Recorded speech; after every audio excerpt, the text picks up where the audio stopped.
Welcome back to App IQ, and today I'm going to show you how to organize designs in Canva. To get started, go over to the left menu and select projects.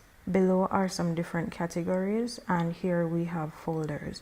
Now right here, all the folders that you would have created would all be listed right here.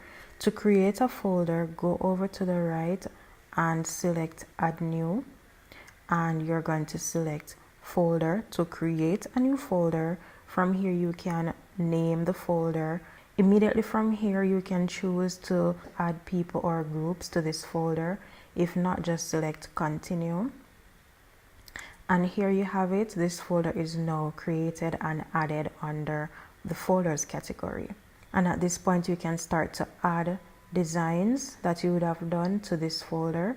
What you can do is drag and drop into this folder, and everything that you would have dragged and dropped is now inside. You can see the number has increased to 3 items. This tells you, and above here, that there are 3 items added to the folder. If you didn't share this folder with anyone in the initial stage of creating this folder, what you can do from here on is to hover your mouse over this folder and select the 3 dotted lines, and here you can select share, and you can start to add the people or groups to allow them collaborative access to this folder.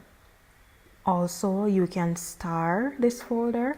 This would put it at priority before every other folder. So to star this folder, all you have to do is select the star, and now this folder is starred. To undo, simply hover your mouse over the folder and deselect it, and now it is now unstarred. And that is it, guys. Very easy and very simple.